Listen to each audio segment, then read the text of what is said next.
মির্জা ফখরুল ইসলাম আলমগীরের নাম। তবে অনেকে আবার বলছেন ডক্টর ইউনূসও হতে পারেন পরবর্তী রাষ্ট্রপতি। আপনার একটু বিশ্লেষণ জানতে চাই যে কি মনে হচ্ছে আপনার এবং আসলে বিশেষ যে জায়গাটা জানবার যে কি বিষয় আসলে এখানে বিবেচনায় নিতে পারেন? সবাই তাকিয়ে আছেন তারেক রহমানের দিকে। তিনি কি এককভাবেই সিদ্ধান্তটা নিতে পারবেন নাকি এখানেও তার উপরে কোনো দেশি বিদেশি নানান রকম চাপের বিষয় থাকতে পারে? কি মনে হয়? দেখেন, ডক্টর ইউনূস যদি এখন মাননীয় প্রধানমন্ত্রীর সিদ্ধান্তে প্রেসিডেন্ট হন, তাহলে ডক্টর ইউনূসের যে সংস্কার সংক্রান্ত যত সব কথাবার্তা সব নাল এন্ড ভয়েড হয়ে যাবে। কেননা উনি এবং আলী রিয়াজ সাহেব মিলে যে সংস্কার কমিশন করেছিলেন, তারা বলেছিলেন যে প্রেসিডেন্ট এইভাবে নির্বাচন করা যাবে না। প্রেসিডেন্ট প্রধানমন্ত্রী নির্বাচিত হতে পারবে না, প্রেসিডেন্ট নির্বাচন করতে হবে অন্য প্রক্রিয়ায়, যেখানে বহু মানুষের অংশগ্রহণ থাকবে, সার্চ কমিটি থাকবে, নানান কথাবার্তা ছিল। কিন্তু যদি ভালো করে দেখেন, হুম, তাহলে এখন যদি উনি প্রধানমন্ত্রীর সিদ্ধান্তে অথবা দলীয় সিদ্ধান্তে গিয়ে প্রেসিডেন্ট পদ নেন, তাহলে ডক্টর ইউনূস যেটা করবেন আর কি, সেটা হচ্ছে যে ওই নিজের লেজ নিজেই কামড়ে খাবেন, এরকম একটা ব্যাপার আর কি। হুম। তাই না? কারণ কিন্তু উনি এরকম তো উনি আসলে তো ঠিক জায়গা মতো আছেন মানে যেই জায়গায় ছিলেন সেই জায়গায় রয়ে গেছেন, নড়চড় হয় নাই। এরকম তো বিষয়টা না। তারা তো অনেক কিছুই বলেছেন সেখান থেকে সরে এসছেন। ধরেন না, না, এই যে ওনারা জুলাই গণভোট সনদের বিষয়ে করেছেন। বলেছিলেন না, যতটুকু ওনারা একমত হবেন ততটুকুই শুধু আসবে, এর বাইরে হবে মানে না, হয়েছে না না, এরকম? না, না, এটা বিএনপির কথা। কিন্তু ডক্টর ইউনূসের কথা কি? ডক্টর ইউনূস, আলী রিয়াজ, এনসিপি, জামাত ইসলাম এরা কি চান? এরা কি চেয়েছিলেন? জুলাই সনদ বাস্তবায়িত হবে, প্রধানমন্ত্রীর ক্ষমতা খর্ব হয়ে যাবে, প্রেসিডেন্ট প্রধানমন্ত্রী কর্তৃক বা যেভাবে নির্বাচিত হন দলীয় ব্যক্তি সেরকম হবেন না, অনেকের মধ্যে থেকে একজন সেই রকম লোককে প্রেসিডেন্ট বানাতে হবে। তো সেই সব জায়গাতে যদি ডক্টর ইউনূস নিজে এসে এখন প্রেসিডেন্ট হন, তাহলে বুঝতে হবে ওনার সম্পর্কে আমাদের যা ধারণা ছিল সেটাই ঠিক। উনি একজন পদলোভী ব্যক্তি, সেটা মনে হবে। উনি আসলে যা বলেন সেটা মুখে বিশ্বাস করেন না, এবং ওনাকে শেষ পর্যন্ত যেটা দেওয়া হয় উনি সেটাই গিলেন, যদি সেখানে তার স্বার্থ থাকে। তাহলে উনি প্রেসিডেন্ট হওয়া মানে ওনার নিজের অবমাননা নিজে করা। হুম, অতএব উনি যদি করেন ভালো কথা। আর বিএনপি যদি তাকে প্রেসিডেন্ট করে, তাহলে ধরে নিতে হবে যে বিএনপি আহ মূলত ডক্টর ইউনূসের সরকারের এক্সটেনশন। তাই না? অন্তর্বর্তী সরকারি যেভাবে ছিল সেভাবেই তারা চালাচ্ছেন। খলিলুর রহমানকে ধার নিয়েছেন, আসিফ চৌধুরীকে ধার নিয়েছেন, বিভিন্ন জায়গাতে কতগুলো লোককে বসানো হয়েছিল, যেমন ফারুক ওয়াসিফ আছে, যেমন লতিফুল ইসলাম শিবলি আছে। এরকম বহু সরকারি প্রতিষ্ঠানে ইউনূস সাহেব এবং তদীয় উপদেষ্টা গং বা উপদেষ্টু গং, তারা যাদেরকে বসিয়ে গিয়েছিলেন, তারা জায়গা মতো বহাল তবিয়তে আছে। তাহলে ধরে নিতে হবে যে অন্তর্বর্তী সরকারের এক্সটেনশন চলছে। তাহলে বিএনপিও যদি তাকে নির্বাচিত করে, দুই পক্ষই আসলে সমালোচিত হবে এবং মানুষ বুঝতে পারবে অনেক কিছু, বা মানুষ একটা ধারণা করবে যে ধারণাটা বিএনপির জন্য পজিটিভ হবে না। সেজন্য আমি মনে করি যে ডক্টর ইউনূস নন, বরং অন্য কেউ প্রেসিডেন্ট হলে বরং মানুষ বিএনপির শাসনের উপরে বেশি আস্থা পাবে। কেন? কারণ যদি ফখরুল ইসলাম আলমগীর প্রেসিডেন্ট হন অথবা বিএনপি থেকে যে কোনো আস্থাভাজন ব্যক্তি প্রেসিডেন্ট হন, তাহলে বিএনপি তার জায়গাতে অটল থাকবে। যে প্রধানমন্ত্রীর ক্ষমতা ইচ্ছা মতো খর্ব করার যে জায়গাটা, সেটাতে কিন্তু বিএনপি রাজি ছিল না। দ্বিতীয়ত, বিএনপি মনে করে যে ক্ষমতাকে সুসংহত করতে গেলে কি পোস্টে নিয়োগের ব্যাপারে সরকারের একটা ভূমিকা থাকতে হবে। এটা কিন্তু বিএনপি পরিষ্কার করে বলেছিল। এই কারণে কিন্তু তারা কমিশনগুলির বিষয়ে তারা আপত্তি ইউনূস করেছে। সরকারের সিদ্ধান্তকে বাস্তবায়ন করে নাই হুম, এখনো পর্যন্ত। তাহলে সেই একই নিয়মে তারা থাকলো, অর্থাৎ বিএনপির নীতিতে স্থির আছে, এটা বরং প্রমাণিত হবে যদি বিএনপি তার পছন্দ অনুযায়ী যে কোনো ব্যক্তিকে প্রেসিডেন্ট করে, ডক্টর ইউনূস বাদে, বা ওই ওই অন্তর্বর্তী সরকারের সঙ্গে সরাসরি সম্পৃক্ত ব্যক্তিবর্গ বাদে যে কোনো ব্যক্তিকে যদি তারা প্রেসিডেন্ট করে, তাহলে বুঝতে হবে যে বিএনপি তার ওই জায়গাটিতে, যে একটি শক্তিশালী সরকার যারা কিছু কিছু জায়গাতে সরকারের তদারকি, প্রত্যক্ষ তদারকি রাখতে চায়, সেই জায়গাতে তারা থেকে যাবে। এই কারণে আমার মনে হয় যে ফখরুল ইসলাম আলমগীর, নজরুল ইসলাম খান, যদিও তার নামটা আলোচনায় সেভাবে আসছে না কিন্তু একসময় এসেছিল, অথবা মঈন খান অথবা অন্য কেউ, বিএনপি তার নীতি অনুযায়ী যদি কাউকে হুম। সেখানে নির্বাচিত করে, আমার মনে হয় যে সেটা বিএনপির জন্য ভালো হবে। জি। মানে এইটা কি তারেক রহমান আসলে আপনি যে বলছেন যে তার সিদ্ধান্তে স্থির মানে বিএনপি তার সিদ্ধান্তে স্থির থাকতে পারবে। বিএনপি বা তারেক রহমান কি বিষয়টি যেই প্রশ্নটি করছিলাম যে আপনার কি মনে হয় যে আসলে এককভাবেই সিদ্ধান্ত নিতে পারবেন? যেমন ডক্টর খলিলুর রহমানের নিয়োগের কোনো ব্যাখ্যা আপনিও পান নাই, আমরা কেউ পাই নাই যে কেন আসলে তাকে নিয়োগ দেয়া হলো। আ এখনো বলছিলেন না, আপনি ওনাকে নিয়োগ দেওয়া হয় নাই, ওনাকেও অব্যাহত রাখা হয়েছে পদ পরিবর্তন করে। উনি সরকারি ছিলেন, সরকারি আছেন, ওনাকে তো নতুন করে নিয়োগ দেয় নাই। হুম, উনি নিয়োজিত ছিলেন, ওনাকে দপ্তর পরিবর্তন করা হয়েছিল। হুম, হুম। উনি তো পতাকা খোলেন নাই, উনি এক পতাকা নিয়ে গিয়েছেন, এক সরকারের পতাকা নিয়ে, আবার আরেক সরকারের পতাকা নিয়ে ফেরত এসেছেন। উনি তো পতাকা খোলেন নাই, অতএব ওনার নিয়োগটা ধারাবাহিক নিয়োগ। ফলে উনি নিয়োগকৃত হচ্ছেন ইউনূসের মাধ্যমে, আর ওনাকে পদে বহাল রেখেছে বিএনপি সরকার।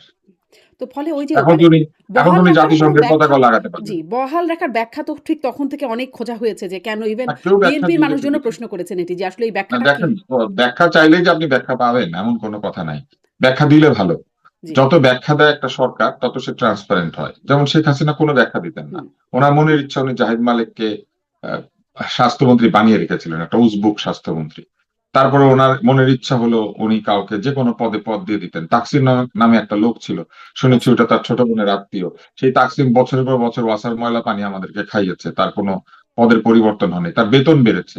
সে বছরের মধ্যে বিরাট সময় ছুটি নিতে আমেরিকাতে এসে মানে আমেরিকাতে আসবে, বা তার বিদেশে তার পরিবার আছে, থাকতে হবে, এরকম কিছু একটা অজুহাত দিয়ে। তো ওই স্বৈরতান্ত্রিক যে বিষয়গুলি আহ, ব্যাখ্যা দিত না তো। হুম, তো ওরকম ব্যাখ্যা যত না দিবে তত মানুষের মনেও ফিলিং হবে যে খানিকটা হাসিনা খানিকটা ইউনূস। তো খানিকটা হাসিনা খানিকটা ইউনূস এটা না হয়ে বরং আমি মনে করি যে ব্যাখ্যা দিলে ভালো হতো। কিন্তু ব্যাখ্যা দেওয়া না দেওয়া তো আসলে কর্তার ইচ্ছা। জি। এখানে তো এখন আমরা বড় এখানে করে মানে কিছু যেহেতু না। ব্যাখ্যাটা পাওয়া যায় না তখনই প্রশ্ন হয় যে কোনো চাপ আছে কিনা বা কোনো রকম বিশেষ রকমের কোনো সমীকরণ আছে কিনা? সেরকম কি কিছু হ্যাঁ, ওই যে এখানেও কাজ করতে পারে? এখানেও তাকসিমকে কাজ করতে পারে? মানে মানে হ্যাঁ, রাষ্ট্রপতি নিয়োগের চাপ, ক্ষেত্রে? না না, চাপ আছে কি নাই এটা আমরা বলতে পারবো না। আর চাপ হুম, কাজ করবে কি করবে না এটাও আমরা বলতে পারি না। যেমন ধরেন তাকসিমের কথা যে বললাম, তাকসিমকে ওয়াসার এমডি পদে রেখে দেওয়ার জন্য কার চাপ ছিল? হুম, তাই না? ছিল তো। কিছু কিছু চাপ আছে নিজে অনুভব করে মানুষ, মনের ইচ্ছা। তাই না? কিছু কিছু চাপ আছে বাইরে থেকে আসে, কিছু কিছু চাপ আছে দলের ইচ্ছা। তো কোন চাপে কি হবে এটা তো আমরা জানি না। তবে চাপ কেউ অবজ্ঞা করতে পারছেন কিনা এটা প্রমাণিত হয় ধারাবাহিক সিদ্ধান্তে, যে কোন সিদ্ধান্তগুলি চাপের কারণে। যেমন ধরেন আমাকে একটা কথা বলেন, এই যে বিডার চেয়ারম্যান, তার এত ক্ষমতা, আমাদেরই ছোট ভাই, কিন্তু বিডার চেয়ারম্যান যে অব্যাহত আছেন, আপনি যদি নর্মালি চিন্তা করেন, আজকাল তো মানুষ কোয়ান্টিটেটিভ অ্যানালিসিস করে। এটার উপর একটা বই আছে যে এই যুগে মানুষ অ্যাবস্ট্রাক্ট কোয়ালিটি অ্যানালিসিস করে না, মানুষ অ্যানালিসিস করে কোন মুরগি কয়টা ডিম পারে। আপনি মুরগির স্বাস্থ্য কেমন, মুরগি দেখতে কেমন, মুরগির ব্যবহার কেমন, ওটা চিন্তা করে না, ডিম পাড়া দিয়ে চিন্তা করে। তো আমাদের বিনিয়োগ বোর্ড কি ডিম পেরেছে গত 18 মাসে এবং এখনো পর্যন্ত? কোথায় ডিমগুলি? তো এই ডিমহীন বিনিয়োগ বোর্ডে কি ভদ্রলোক বসে আছেন না? আমাদের নজরুল ইনস্টিটিউটে কি ডিম পেরেছে শিবলি? বসে আছে না? ফারুক আসিফ কি ডিম পেরেছে? বসে আছে না? আমি নাম ধরে ধরে বলছি।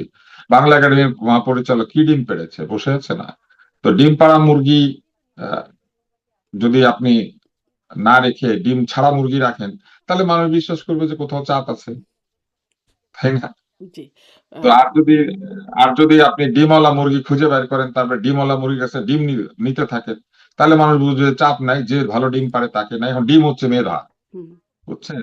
আর মেধাবী রাখবেন নাকি মানে একটা কাঠ আছে, কাঠটা আমি ছোটবেলায় শুনতাম, এই কাঠের নাম কি আমি জানি না, মানে আসল নাম কি।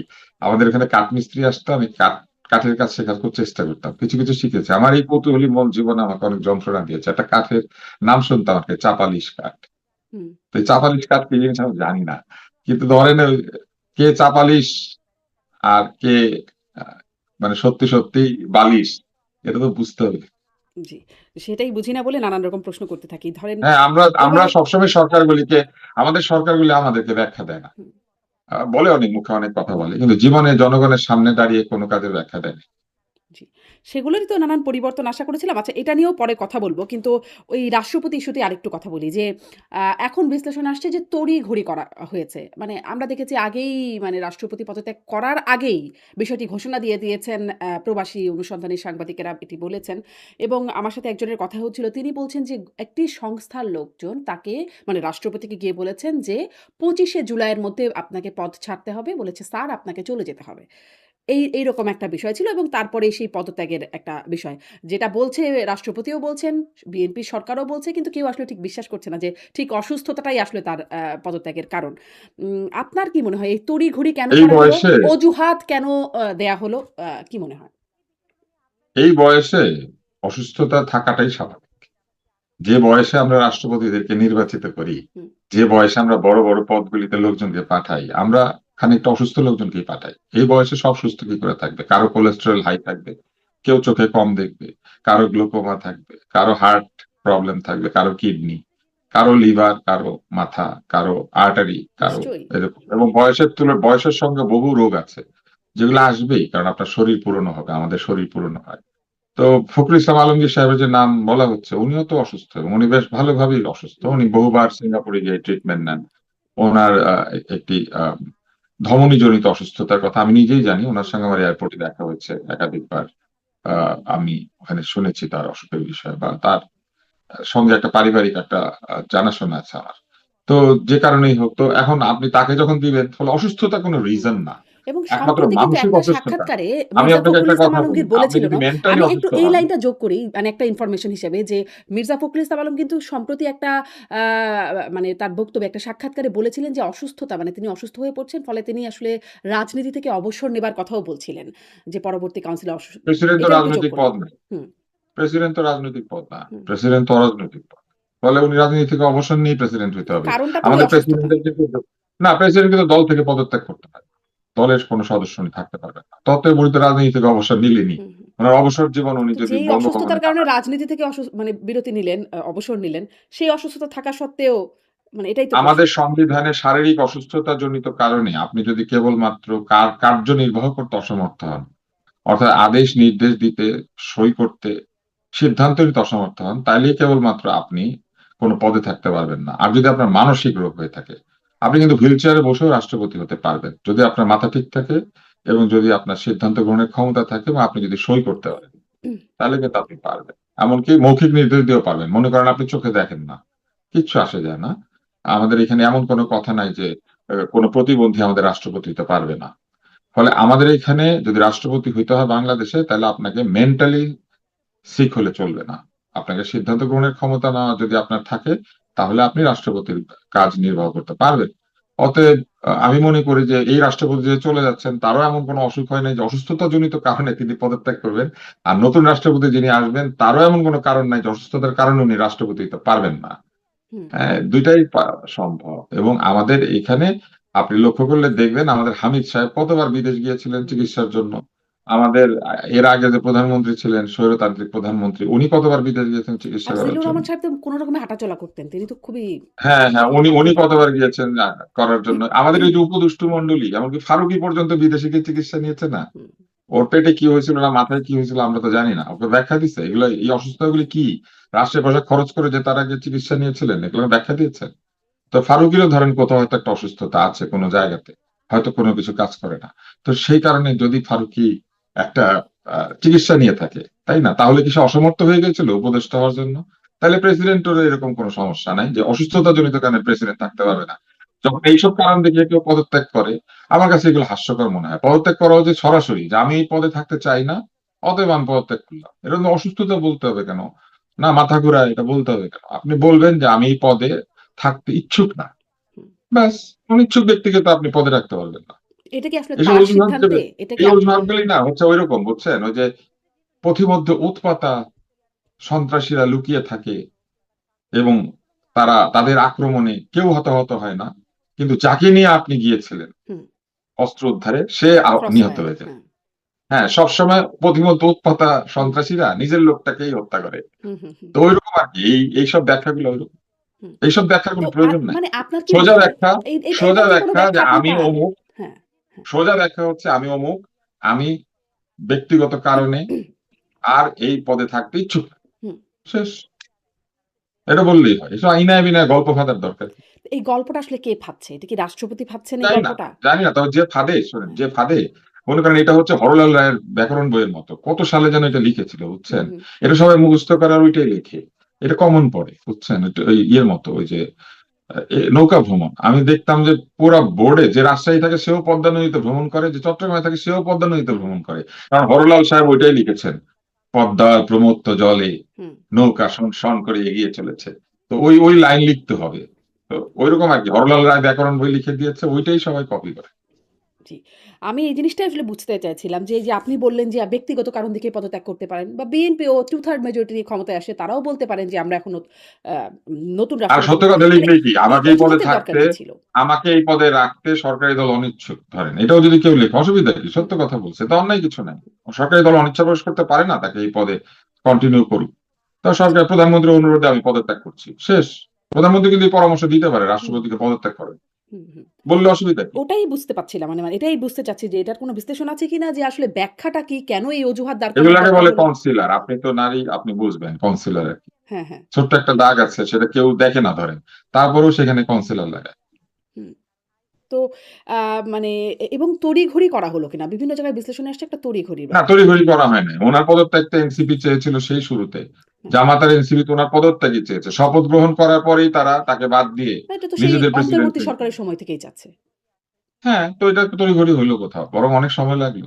কিন্তু কথা তো সেখানেই যে সেখানে একমাত্র বিএনপি মানে জামাত ছিল, এনসিপি ছিল, ডক্টর ইউনূসের সরকারও আগ্রহী ছিল না এই রাষ্ট্রপতিকে রাখবার ক্ষেত্রে। একমাত্র বিএনপিই ছিল তার মানে পক্ষে, যেটি রাষ্ট্রপতিও পরবর্তীতে বলেছেন মানে শাহাবুদ্দিন চুপ্পুও পরবর্তীতে বলেছেন। আ কিন্তু সেখানে আসলে এসে ৫ মাস পরে কি কারণ মনে হলো যে আসলে তাকে পদত্যাগ করাতে হলো? সেটা আমরা জানি না। তবে এটা তো স্বাভাবিক যে আপনি যখন সরকার পরিচালনা করবেন, আপনি রাষ্ট্রপতির পদে একজন আস্থাভাজন ব্যক্তিকে চাইবেন, যাকে নিয়ে আপনার কোনো টেনশন হবে না। হুম, তাই না? টেনশন ফ্রি থাকার জন্যই তো শেখ হাসিনা শাহাবুদ্দিন সাহেবকে রাষ্ট্রপতি বানিয়েছিলেন। উনি তো ২ টা শাহাবুদ্দিনকে রাষ্ট্রপতি বানালেন। শাহাবুদ্দিন নামটার প্রতি মনে হয় উনার অনেক একটা হুম। এক ধরনের ভালোবাসা আছে।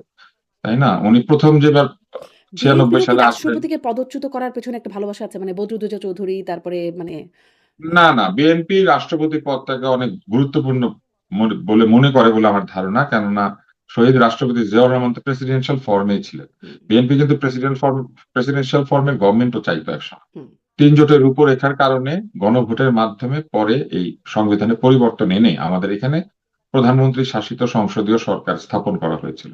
কিন্তু বিএনপি তো প্রেসিডেন্সিয়াল ফর্মেই তৈরি হয়েছিল। প্রেসিডেন্সিয়াল ফর্মকে একসময় সমর্থন করতে বলে। প্রেসিডেন্ট পদটা তাদের কাছে একটু আলাদা পদ। হুম। তো অতএব তারা সেখানে একজন আস্থাভাজন জি, ব্যক্তিকে রাখতে চায়, জি। এই যে যে কিনা তাদের আস্থাভাজন তাদের মতামতের বাইরে যাবে না। আর একই কাজ কি শেখ হাসিনাও করেন নাই? জিল্লুর এই রহমান তার ওই এক মতামতের শাহাবুদ্দিনের বাইরে কি পরে, শাহাবুদ্দিন চুপ্পু ওই এক যাচ্ছিলেন? শাহাবুদ্দিনের পরে আর কোন ব্যক্তিকে কি তিনি নিয়োগ দিয়েছিলেন এই আ শেখ হাসিনার সরকার, যে কিনা আওয়ামী লীগের ইয়ে না, মানে আজ্ঞাভাজন না? হুম। মানে কেউ কি দেয়? কেউ কি দিয়েছে এটি আজ্ঞাভাজন ছাড়া? ওই যে একবার শেখ হাসিনা দিয়েছিলেন শাহাবুদ্দিনকে, হ্যাঁ। এরপর আর কেউ দেয় নাই। মানে তাহলে তো মানে এটি আসলে দলীয় পদই মানে দলীয়ভাবেই বিবেচনায় আসে মানে কিন্তু আ এইটাই তো ইউনূস, আলী রিয়াজ হ্যাঁ। এরা বললেন যে না, না, না, এ হতে পারে না। তাই না? ওই যে যাত্রা দলের মধ্যে বিবেক ঢুকে বলে না? হুম, হুম। যে না, না, না, এ হতে পারে না। রাষ্ট্র কি তবে এইভাবেই চলবে? রাজ্য কি তবে এভাবেই যাবে? এভাবে প্রশ্ন করতো না? হুম, তো ওনারা আমেরিকা থেকে উড়ে গিয়ে আলী রিয়াজ, শুনলাম ইন্ডিয়ানাতেই থাকে। তো আলী রিয়াজ এগুলা করেছিল না? তো আলী রিয়াজরা এখন কোথায়? তারা এখন এইজন্যই তো আমি বললাম যে ইউনূসের উচিত হবে না যে উনি যে আজ্ঞাভাজন হুম, হিসেবে বা আস্থাভাজন হিসেবে যদি ওখানে যান, তাহলে তো প্রমাণিত হবে উনি বিএনপির দলদাস। তা প্রমাণিত হবে না। হুম। এই যে মানে আস্থাভাজন সম্প্রতি গণমাধ্যমে দেখছিলাম যে আম সরকার তাদের আস্থাভাজন নয় বা তাদের কাছে ঝুঁকিপূর্ণ মনে হয় এমন কাউকে প্রশাসনে বা কোথাও রাখছে না। তার সাথে এই রাষ্ট্রপতির কথাটাও আলোচনায় আসছে এটা যে কেউ রাখে না, জানেন? হ্যাঁ। এটা কেউ রাখে না। কারণ আমাদের দেশের তাহলে কি সরকার ঝুঁকিতে আছে জনগণের, সেনাপ্রধানও? না, উনার চাকরি শেষ হবে। যখন একদিন শেষ হবে উনি হয়তো রিটায়ার করবেন, নাইলে এক্সটেনশন পাবেন। হুম। মানে কিন্তু তিনি আসলে মানে আস্থাভাজন নিয়ম তো তাই। শেখ হাসিনার আমলে নিয়োগকৃত। তিনি তার আত্মীয়, তার না, সম্পর্ক এখন আছে আপনি যদি এই কথা চিন্তা করেন, মানে বাংলাদেশের সরকারি চাকরির মেয়াদ কতদিনের? বাংলাদেশের সরকারি চাকরির মেয়াদ হচ্ছে ২৫ বছরের।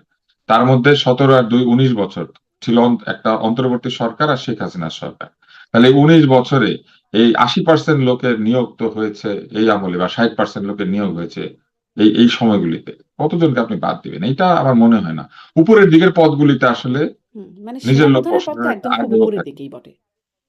না, কিন্তু ইয়ে তো সেনাবাহিনীতে এভাবে চলে না। সেনাবাহিনীর একটা চেইন অফ কমান্ড আছে।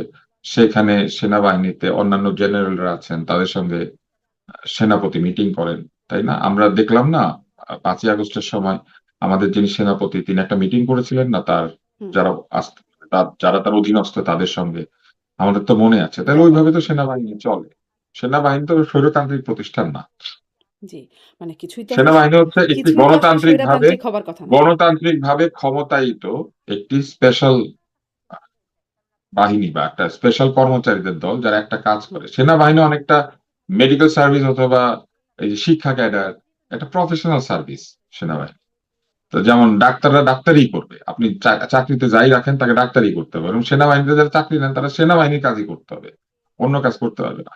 সেরকম শিক্ষক যারা ঢুকে তারা শিক্ষকতাই করবে, অন্য কিছু করতে পারবে না। কিন্তু ধরেন আমলা যারা অ্যাডমিন ক্যাডারে ঢুকে তারা যে কোনো কিছু করতে পারে, লিফট লাগাইতে পারে, পুকুর কাটতে পারে, খিচুড়ি রান্না করতে পারে, এমপিএইচ করতে পারে, পিএইচডি করতে পারে, প্রেষণে নিয়োগ পেয়ে জাতিসংঘে চলে যেতে পারে, মানে যা খুশি তাই করতে পারে। এরা হইলো গিয়া তরকারিতে হলুদ কিংবা আলুর মতো, কিন্তু সেনাবাহিনী তো তরকারি হলুদ আর আলু না। কিন্তু সেনাবাহিনী ও প্রশাসনের আমলার কাজ করে কখনো, কখনো মানে বিভিন্ন প্রতিষ্ঠানে তারা হ্যাঁ, সেটা নিয়োগ দেয়। সেটা সেটা সরকারের আইন শৃঙ্খলা নির্দেশে করে। বাহিনীর কাজ সেটা করে। সরকারের নির্দেশে করে, ওইটা ডাক্তারকেও নির্দেশ দিলে কি আর রাষ্ট্রপতি হয়? হয় না। হুম, সেটা বিশেষ বিষয়, কিন্তু মানে সেনাবাহিনী একটা বাহিনী, তাহলে কি প্রশিক্ষিত আপনার বাহিনী। কাছে মনে হয় না মানে যেই বিশ্লেষণে বলছিলেন যে আস্থাভাজনদেরকে রাখতে চায় না বা ওই মানে যুগান্তরেই আমি দেখছিলাম এই বিশ্লেষণ দেওয়া হচ্ছে যে আওয়ামী লীগের সাথে সম্পর্কিত কাউকে রাখতে চায় না ওই সময়, এবং তার সাথে সাথে দেখলাম যে কতগুলো খবরের সাথে সাথে পড়ছিলাম যে 32 জনকে যুগ্ম সচিব পর্যায়ে তাদেরকে সব মানে তাদেরকে তাদের সরিয়ে দেওয়া হয়েছে। তারা আসলে ওই সময় রিটার্নিং কর্মকর্তার কাজ করেছিলেন 18 নির্বাচনে। চাকরিচ্যুত করা হয়েছে, পুলিশেও ওরকম পুলিশের অনেককে চাকরিচ্যুত করা হয়েছে, প্রশাসনের অনেককে সরিয়ে দেওয়া হয়েছে। তাছাড়া তো মানে এই যে সব জায়গা থেকে সরিয়ে দেওয়া হচ্ছে, ওই একটা জায়গা আস্থাভাজন খুঁজবার জন্য, সেই একই মানে হিসেবে সেনাপ্রধানও কি কোন রকম টার্গেট আছে কিনা? না, সেনাপ্রধানকে মানে আমার মনে হয় না যে এইভাবে বিবেচনা করা যাবে, কেননা তিনি আগস্ট মাসের যে গণ অভ্যুত্থান সেই সময় অত্যন্ত ভাইটাল রোল প্লে করেছেন, ফলে তাকে এই বিবেচনা করাটা আসলে খুব সহজ না। হুম, মানে আম রাষ্ট্রপতিও তো মানে খুব আপনি যেভাবে বলছেন, হ্যাঁ, তাকে তাকে দলগত বিবেচনায় নিয়োগ দেওয়া হয়ে থাকলেও তার কার্যক্রমের মধ্যে দলগত বিবেচনা ছিল না হুম। যেহেতু, তাই না? অতএব তাকে দলীয়ভাবে বিবেচনা করার রাষ্ট্রপতির কি সুযোগ ছিল? নাই। মানে রাষ্ট্রপতিকে তো যা বলা হচ্ছিল তাই অবশ্যই করছিলেন। ছিল, না অবশ্যই ছিল, রাষ্ট্রপতি ছিল। রাষ্ট্রপতি বক্তৃতা দেন নাই এক সময়, উনি না ওটা এটাও তো তো আগে, বলেছেন যে ওটা তো আগের কথা। হ্যাঁ, তো ওনার কাজে কর্মের মধ্যে তো ওই দলীয় আস্থাভাজনতা ছিল। এবং শুধু তাই না, উনি কাজে আবার সেই আস্থা প্রমাণ করার চেষ্টাও করেছেন। রাষ্ট্রপতিকে আপনি সহজে হুম। নির্দলীয় কল্পনা করতে পারেন না, তাকে কি এখন যেটা বিচারের দাবি সত্যি। করছে এনসিপি, মানে তারা খুবই শক্তভাবে রাষ্ট্রপতি রাষ্ট্রপতি তার ওই সময়ের যে কথাবার্তা সেখানে এটাও বলেছিলেন যে উনি শেখ হাসিনাকে একসময় সালাম করতেন, হুম, যে যেদিন শেখ হাসিনা সালাম নিলেন না উনি টের পেলেন যে উনি রাষ্ট্রপতি হতে চলেছেন হুম। বা কিছু একটা বড় পদ পাবেন, তো রাষ্ট্রপতি সেগুলো বলেছেন না। উনি ভেবেছেন। তারপর সিরাজগঞ্জে গিয়ে ঝড় বৃষ্টি আসছে, তখন উনি বলেছিলেন না যে কিসের ঝড়, তুফান উনি তুলবেন বা ঝড় উনি তুলবেন, তো এরকম কথাবার্তা বলেছিলেন না। রাষ্ট্রপতি মূলত একজন আমলা ছিলেন, এটা আমাদেরকে মনে রাখতে হবে। উনি বিচারক ছিলেন। সরকারের আজ্ঞাবহ ছিলেন, ফলে যখন যে সরকার তাকে যে আজ্ঞা করেছে উনি সেটাই পালন করেছেন। উনি শুরুতে পালন করেছেন শেখ হাসিনা সরকারের আজ্ঞা, তারপরে অন্তর্বর্তী সরকারের আজ্ঞা, তারপরে এখনকার তো সরকারের আজ্ঞা। এমন আজ্ঞাবাহী উনি একজন আজ্ঞার বাইরে ব্যক্তিকে কিছু এমন করেন। আজ্ঞাবাহী একজন ব্যক্তিকে ঝুঁকিপূর্ণ কেন মনে হলো? কারণ উনি ঝুঁকিপূর্ণ না। শেখ হাসিনা যারা আজ্ঞা দিল, শেখ হাসিনার জন্য কি উনি খুব উপকারী বা ভালো হয়েছিলেন? উনি কার জন্য উপকারী হয়েছেন? উনি আমলা, উনি সংবিধানের জন্য উপকারী হয়েছেন। উনি উনার যেটা দায়িত্ব উনি সঠিকভাবে পালন করেছেন। হুম, উনি সংবিধানকে ঠিক রাখার চেষ্টা করেছেন। সংবিধান অনুযায়ী ওনার উপর যা দায়িত্ব আছে উনি সেটার বাইরে যাওয়ার চেষ্টা করেন না। ওনাকে রাষ্ট্রপতি পদে রাখা হয়েছে। রাষ্ট্রপতিকে যেভাবে যেভাবে সংবিধানে হুম, আছে বলা আছে উনি সেভাবেই চলেছেন। প্রধানমন্ত্রীর পরামর্শে উনি চলবেন। এরপর উপদেষ্টার পরামর্শে চলেছেন। এখন আবার নতুন প্রধানমন্ত্রীর পরামর্শে চলবেন। এটাই তো হওয়ার। হুম। ফলে মানে আমার ওখানেই প্রশ্ন, তাহলে তাকে ঝুঁকিপূর্ণ কেন মনে হচ্ছিল? মানে তিনি তো খুবই আজ্ঞাবাহী, সুন্দরভাবে সংবিধান মোতাবেকই কাজ করে যাচ্ছিলেন। এমনকি সরকারও অন্যদেরকে তাই কেন করেছিল। ঝুঁকিপূর্ণ মনে হয়েছে? এই যে আপনি 32 জনের নাম বললেন, আপনি আমাকে উত্তরটা দেন। এই যে 32 জনকে সরিয়ে দিয়েছে কেন ঝুঁকিপূর্ণ মনে হচ্ছে? ওই যে তাদের একটা কারণ ব্যাখ্যা, তারা একই, রিটার্নিং কর্মকর্তা হিসেবে কাজ করেছিল 18 তে। হ্যাঁ, তো একই সময় 18 মানে 18 পরে যে সময়টুকু সেই সময়টুকুতে যখন এই রাষ্ট্রপতি এসেছেন উনিও কি একইভাবে কাজ করেন নাই? করেছেন। সেই জন্য সরিয়েছে। এটা তো বিএনপি বলতে পারবে, আমি তো জানি না। মানে বিএনপি বলছে না বলেই ভাবছিলাম যে বিশ্লেষণ আছে কিনা। বিএনপি যে আমার বলছে কিছু না কেন, এই এই এই আলোচনার শুরুতে আমি বলেছিলাম যে সরকার ব্যাখ্যা দিবে কি দিবে না এটা সরকারের ব্যাপার। আমাদের কোন সরকারই ব্যাখ্যা দেয় না। আপনি বরং একটা উদাহরণ দেন যে কোন সরকার ব্যাখ্যা দিয়া পাশ হুম, করেছিল পূর্ণ নম্বর পাইয়া, থাকে না ওই যে কাটা হেরি কান্ত কেন কি কমল কমলতলিতে। তুলিতে, হ্যাঁ কমল তুলিতে, হ্যাঁ। তো কাটা হেরি ক্ষান্ত কেন ক্ষমতা ফলাইতে, মনে করেন এই ব্যাখ্যাটা দেন যে হুম, ভাব সম্প্রসারণ সহ ব্যাখ্যা করেন যে কোন সরকার জবাবদিহি করেছে, ইউনূস করেছিল, হুম, হুম। আলী রিয়াজ করেছিল, আসিফ নজরুল ব্যাখ্যা দিয়েছিল, আসিফ মাহমুদ সজীব ভুঁইয়া দিয়েছে, নাহিদ ইসলাম দিয়েছে ব্যাখ্যা, রেজওয়ানা দিয়েছে ব্যাখ্যা। কোনো কেউ ব্যাখ্যা দেয় না, শুধু বিএনপির ব্যাখ্যা চান, মানে আমি বুঝলাম না, কেউই ব্যাখ্যা দিবে না, এটা মেনে নেন। আর যদি ব্যাখ্যা চান তাহলে এইভাবে এই সরকার রাষ্ট্র কেউ যেভাবে কথা রাখে পরিচালিত না। হয়ে যাচ্ছে না, হ্যাঁ, রাখে না, এবং এটাই নিয়ম, এটা আমরা দেখে আসছি ছোটবেলা থেকে। এই নিয়ম ভাঙার জন্য যারা কিন্তু এসেছিল নতুন তারা কি বন্দোবস্ত তো করেছিল না এই হবে, প্রশ্নটা। নতুন বন্দোবস্ত হবে। আপনি প্রশ্ন করেন যে এই নিয়ম ভাঙতে যারা এসেছিল, যারা এসে বলেছিল কারার ওই লৌহ কবাট মুখস্থ করে আসলে পরে মনে করেন আপনি বিরাট নজরুল প্রেমী, তো এই লোকগুলো এখন কোথায়? তারা তারা এসেছিল না, বলেছিল না যে তারা সব বদলায় দিবে? তারা কি বদলেছে আসলে? কি গণেশ উল্টেছে বলেন না, আমাদের একটা বাগধারা আছে গণেশ উল্টানো। তো কি গণেশ ও তারা উল্টালো সেটা তাদেরকে প্রশ্ন করেন, তারাই তো ব্যাখ্যা দিল না 2 বছরের। আর যারা বছর পর বছর ব্যাখ্যা দেন আপনারা তাদের কাছে ব্যাখ্যা চান। তাদের কাছ থেকে তো কেউ ব্যাখ্যা চাইলোও না। মানে পরবর্তী সরকার এসে যে তাদের কাছে কোনো জবাব চাইবে, সংসদে স্বরাষ্ট্রমন্ত্রী বললেন, "প্রধানমন্ত্রীকে অনুরোধ করব দুদককে দিয়ে মানে আ অন্তর্বর্তী সরকারের ২ বছরের বা ১৮ মাসের কর্মকাণ্ডের একটা তদন্ত করতে, দুর্নীতি তদন্ত করতে।" মানে কেউ করল না। অনেক অভিযোগ ছিল। এমনকি প্রধানমন্ত্রীর মুখ্য সচিব এখন বর্তমানে যিনি, তিনিও বলেছিলেন ৮ জন উপদেষ্টার বিরুদ্ধে সুনির্দিষ্ট অভিযোগ আছে। আর আসিফ মাহমুদ সজীব ভুইয়া তো নানান কর্মে তখন আলোচিত ছিলই। কেউ তো ব্যাখ্যাও চাইল না। মানে তাদের ব্যাখ্যাও তো এই সরকার চাইল না। হ্যাঁ, কেউ কারো ব্যাখ্যা চায় না, কারণ যে ব্যাখ্যা দিবে না সে আরেকজনের ব্যাখ্যা কেন চাইবে? আমি তো এটাই বারবার বলছি যে আমাদের নির্বাচিত সরকারগুলি কখনো ব্যাখ্যা দেয়নি, কিন্তু যারা এসে বলেছিল আমরা ব্যাখ্যা দিব তারাও দেয় নাই, তাহলে কে ব্যাখ্যা দিবে? আপনি এখনো ব্যাখ্যা খুঁজে যাচ্ছেন, তাই না? ওই যে আমি একটা গল্প বলি আপনাকে, হোজ্জা সাহেবের আংটি হারিয়ে গেল। হুম, তো আংটি হারিয়ে গেছে অন্ধকার গলিতে, উনি আলোর নিচে খুঁজে। তো ওনাকে জিজ্ঞেস করছে, অন্ধকার গলিতে আংটি হারিয়েছে, আপনি আলোর নিচে খুঁজেন কেন? বলে, আলো ছাড়া আমি আংটি পাবো কোত্থেকে? তা আপনাকে আমি এই প্রশ্নটা করি, আপনি ব্যাখ্যা করেন যে আপনি কেন এই ল্যাম্পপোস্টের নিচে এসে এই ব্যাখ্যা খুঁজতেছেন। হুম। মানে ব্যাখ্যা চাওয়াটাই অমূলক একটা না, আপনি আলোর নিচে ব্যাখ্যা খুঁজতেছেন, কিন্তু আংটি হারিয়েছে অন্ধকারে। হুম। আচ্ছা। আ আরো কিছু অন্যান্য কিছু প্রসঙ্গেও যাই যে আপনি আমাকে বলেন, শেখ মুজিবুর রহমান কোনদিন ব্যাখ্যা দেন নাই? উনি কেন এত গণতান্ত্রিক লোক কেন বাকশাল বানাইলেন? উনি ব্যাখ্যা দেন নাই। উনি তাজউদ্দিনকে কেন বরখাস্ত করেছিলেন? উনি ব্যাখ্যা দেন নাই। তারপরে মোশতাক এসে ক্ষমতায় উঠলো, মোশতাক যে লেজ তুলে পালাই গেল, তার কিন্তু কোনো সাজা হয় না। আপনি লক্ষ্য করে দেখেন, আওয়ামী লীগ তার সাজা দিতে পারে না, কেউ দেয় নাই। হুম, তার কোনো সাজা হইল না, কোনো ব্যাখ্যা আছে? ব্যাখ্যা নাই। জিয়াউর রহমান সাহেব হত্যা করা হইলো, সে হত্যাকারী এখন এসে ধরা পড়ে এত বছর পরে। এর মধ্যে বিএনপি 2বার ক্ষমতায় এসেছে, আওয়ামী লীগ এসেছে, এখন ধরা পড়ে মুজাফফর। মুজাফফরের এত কি পাওয়ার, তাই না? কোনো ব্যাখ্যা আছে? ব্যাখ্যা নেই, তাই না? এই যে কানাডা প্রবাসী নূর নাকি যেন হত্যাকারী, তারে ফেরত আনতে পারলো না, কোনো ব্যাখ্যা আছে? ব্যাখ্যা নাই। পিকে হালদার আমাদের টাকাগুলো চুরি করে ইন্ডিয়াতে ঘুরে বেড়ায়, তার কেউ ফেরত চেয়েছে? এই যে ইউনুস, যে কিনা সব এনে দিব, সব করে দিব, চুরির রাজ্য শেষ করে দিব, হুম, তার সময় দুর্নীতিও বাড়লো, আর সে একবারও পিকে হালদারকে ফেরত চেয়েছে তার সময়? যে কিনা মানুষের টাকা লুট করে ওখানে গেল, ভারতই তো ছিল। আপনি হাসিনার আনতে পারবেন না, আপনি পিকে হালদারও পারেন না, তাই না? তারপরে আপনি এবার বলেন, এই অন্তর্বর্তী সরকার যে আসলো তারা কোনো ব্যাখ্যা দিয়েছে? মঈন আহ উনি কোনো ব্যাখ্যা দিয়েছিলেন? মঈন আর সাথে যে ছিল মাসুদ সাহেব, তাই সে এখন এসে গ্রেপ্তার হইলো। সে যে মাঝখানে এমপি হইলো, সে যে মাঝখানে রাষ্ট্রদূত হইলো, অস্ট্রেলিয়াতে কাটাইলো, ব্যাখ্যা দিয়েছে কেউ? দেয় নাই। এখন আপনি এসে আবার ওই অন্ধকারে আংটি হারিয়ে আপনি আবার ব্যাখ্যা খুঁজেন। হুম। মানে তাহলে কিছু পরিবর্তন হলো না? এত গণ অভ্যুত্থান হয়ে গেল। হ্যাঁ, পরিবর্তন হইলো না, আমার প্রশ্ন সেইখানেই, যে এত যে রক্তপাত হইলো, এত যে বড় বড় কথা হইলো, রক্তপাত নিয়ে ব্যবসা হইলো, কিন্তু কেউ তো ব্যাখ্যা দিল না। জি। এই যে 100 কোটি টাকা বরাদ্দ দেওয়া হয়েছিল জুলাই ফাউন্ডেশনে, তারপরে কেন জুলাইয়ে যারা আহত নিহত তারা এখনো কেন চারিদিকে হাহাকার করে? 100 কোটি টাকা কাকে দিল, কেমনে দিল, কি হইলো, পরিকল্পনা কি হইলো, কিভাবে খরচ হইলো, কিছু জানলো না, তাই না? মুগ্ধ মারা গেল, স্নিগ্ধ চেয়ারম্যান হইলো, এটাই তো আমাদের ব্যাখ্যা। ভাই মরলে এক ভাই মরে, আরেক ভাই চেয়ারম্যান হয়। এক ভাই মরে, আরেক ভাই আধা রাষ্ট্রদূত হয়, প্রায় প্রায় হুম, রাষ্ট্রদূত বার্মিংহামে। কেন? জি। এগুলোর কোনো ব্যাখ্যা আছে? তাহলে মানে শুধু গণ অভ্যুত্থান হয়ে কি তাহলে এই অবস্থা যে শুধুমাত্র সংসদের মানুষগুলো বদলে গেল, চেহারা বদলে গেল, প্রধানমন্ত্রী, রাষ্ট্রপতি বা এদিকে প্রশাসন সব পরিবর্তন হয়ে গেল। আ মানে এই খালি পরিবর্তন? ফ্যাসিজম একটা আচরণ, এটা মনে রাখতে হবে। ফ্যাসিজম কিন্তু একটা আচরণ, এটা কিন্তু কোনো দল মত হুম, না, এটা একটা আচরণ। যে কোনো গণতান্ত্রিক ব্যক্তিও ফ্যাসিস্ট আচরণ করতে পারে, ভোটে জিতে, তারপর আইসা লোকজনকে পিটায়, মনে করেন গুম করে, খুন করে।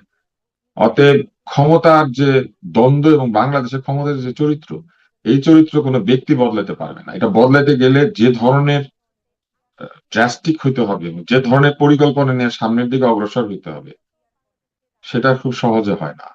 জি। আমি আপনাকে একটা মজার তারেক তথ্য দিই। রহমান বাংলাদেশে আমি নেমেই আপনাকে একটা বলেছিলেন, "I মজার have তথ্য a দিই। plan."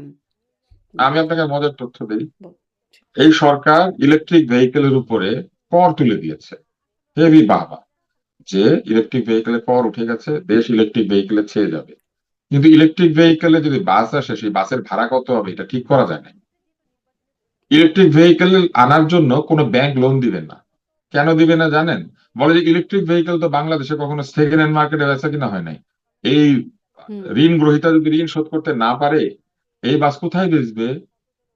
এটা নাকি তারা ঠিক করতে পারে নাই। এই জন্য আপনি ডিজেল গাড়ি আনতে গেলে 10% ডাউন পেমেন্ট করলে 90% লোন দেয় ব্যাংক, আর মর্টগেজ রাখে বাসটাকে। হুম, আর সেইখানে এখন বলতেছে 30% দিতে হবে ডাউন পেমেন্ট, আর মর্টগেজ দিতে হবে জমি। তাহলে আপনি কি মনে করেন ইলেকট্রিক ভেহিকেলে কর তুলে নিয়েছে আর ঢাকা শহর ইলেকট্রিক ভেহিকেলে ভরে যাবে? ভরে যাবে না। কিন্তু ভরে যাবে কিসে? ব্যাটারি রিক্সায়। ব্যাটারি রিক্সা কি জিনিস? এটার কোনো আইন নাই, কানুন নাই, এটার কোনো লাইসেন্স নাই, পারমিট নাই, এটার ভাড়া নির্দিষ্ট করা নাই। এবং এগুলা কারা চালায়? দলীয় গুন্ডা হুম, পান্ডা হুম। মাস্তান এটা বদমাইশ, তোলার জন্য কিছু মাঝে, মাঝে কিছু অভিযানও কিছু হয়। পুলিশের দুর্নীতিগ্রস্ত কর্মকর্তা। হুম, অতএব রিক্সাতে ব্যাটারি লাগালে ঠিক আছে, কিন্তু বাস, ব্যাটারি বাস ঢাকা শহরে চলতে পারবে না। এখনো পর্যন্ত তার আইন মানা নেই, কানুন মানা নেই। এখন আবার কি বলছে জানেন? বুয়েটে পাঠায় বাস পরীক্ষা করবে। বাংলাদেশের সকল কিছু পরীক্ষা করার জায়গা হচ্ছে বুয়েট। বুয়েট নিজে নাকি এই বাস কোনোদিন চোখে দেখেছে? ও পরীক্ষা করবে কেমনে? একটা বই দেখে দেখে পরীক্ষা করবে। তাহলে বই দেখে যদি বুয়েটেই পরীক্ষা করতে পারে, তাহলে বাংলাদেশের যে কোনো ইঞ্জিনিয়ারিং ইউনিভার্সিটিতে পরীক্ষা করা যায়। হুম, এই বাস তো বাংলাদেশ বানায়ও নাই, এই বাস তারা কোনোদিন দেখেও নাই। কিন্তু এটা বুয়েট সার্টিফাইড হতে হবে, এটা বলেছে। অবশ্য এই বাস কিন্তু ইউরোপে সার্টিফাইড, আমেরিকায় সার্টিফাইড, সারা পৃথিবীতে রপ্তানি হচ্ছে, কিন্তু বাংলাদেশে ঢোকার সময় এটা বুয়েটের সার্টিফিকেট লাগবে। বুয়েটওয়ালারা আবার এই বাস কোনোদিন জীবনে দেখেনি, কিন্তু বুয়েটওয়ালারা একটা রিক্সার মডেল বানিয়েছে।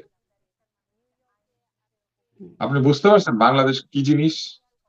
এইটা হচ্ছে বাংলাদেশ। আপনি চাইলে সিস্টেম বদলাতে পারবেন না। জি। সিস্টেম বদলাতে গেলে যে ধরনের মেধা বুদ্ধি নিয়ে এসে ওই প্ল্যান সহ মানে আঘাত করতে হবে, এটা করতে গেলে আপনার একটা মেধাবীদের চক্র লাগবে চারপাশে। সেই চক্রটা নির্মাণ না করা পর্যন্ত আপনি পারবেন না। আমি আপনাকে বলি, এই যে চক্রব্যূহ বলে একটা শব্দ আছে, হ্যাঁ? এবং আপনি যদি মহাভারত পড়েন, তাহলে দেখবেন ওইখানে একটা অস্ত্রই আছে, যে অস্ত্রটা এরকম চারিদিকে একটা ব্যূহ তৈরি করে। সেই ব্যূহকে ভেদ করে, এই বুদ্ধ ভেদ করে ঢোকা যায় না। তো ওই বুদ্ধ লাগে। আপনি যদি সত্যিকারের প্ল্যান নিয়ে যুদ্ধে যান, তাহলে ওই বুদ্ধটা তৈরি করতে হবে। আপনি কি মনে করেন যে সেই বুদ্ধ তৈরি করা সম্ভব হয়েছে? এখনো হয় না। হুম।